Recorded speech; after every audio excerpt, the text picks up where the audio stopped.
Well, thank you very much. We had a terrific meeting. We discussed a lot of things.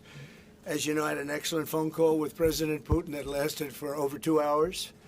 We discussed a lot of points, and I do think we're getting a lot closer, maybe very close. And we spoke to all of those great leaders. They're all great leaders.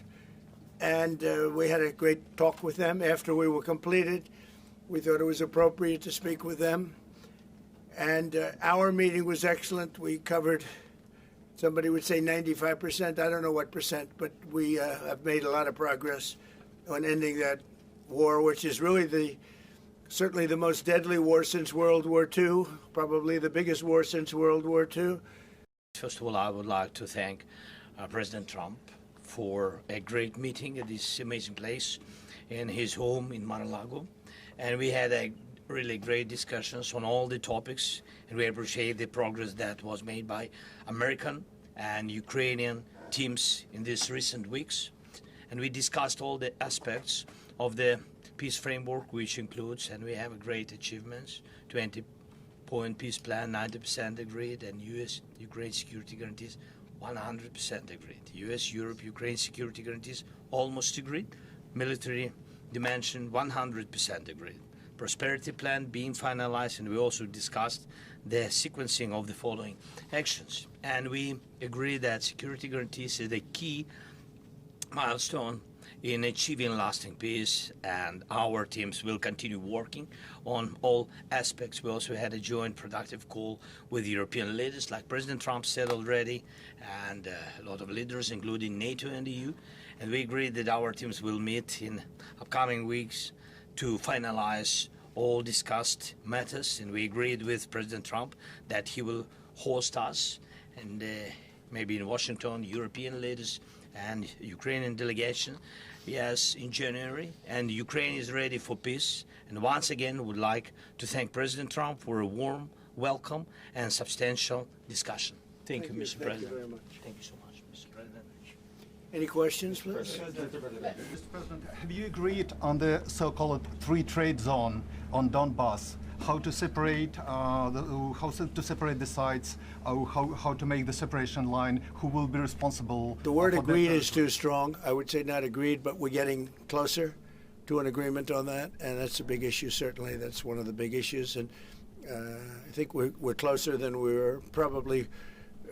It's unresolved, but it's getting a lot closer. That's a very tough issue, but one that I think will get resolved. Yeah, please. Well, I think look, you can say 95%, but I don't like to say percentages. I just think we're doing very well.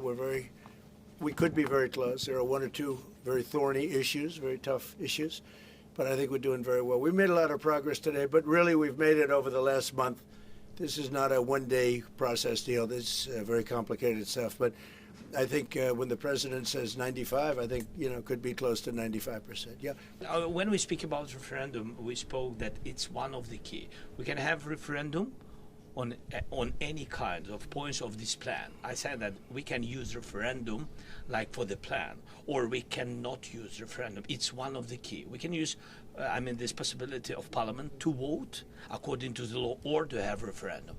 Doesn't matter. This referendum, if the plan will be very difficult for our society, very difficult, of course our society has to choose and has to vote, because it's their land, the land not of one person, it's the land of our nation for a lot of generations.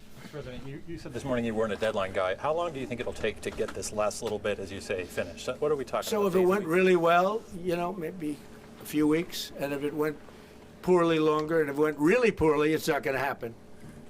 That would be a shame. There's that chance also. It's possible it doesn't happen.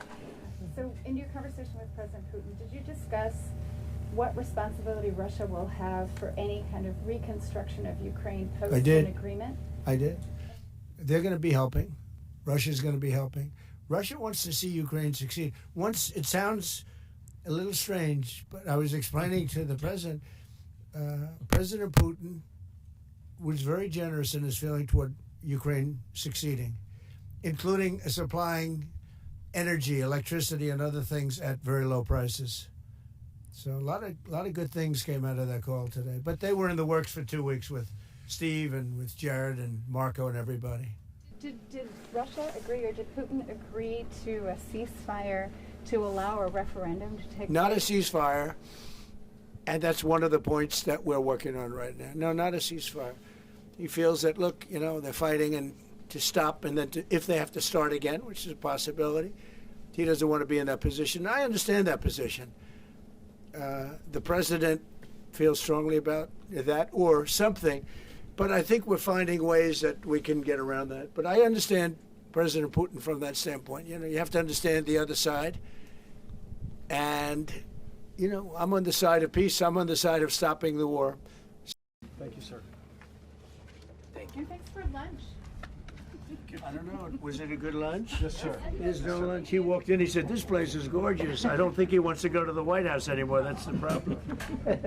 I'm ready to go to the White House. I know. It is. The White House is a very special place, and so is this.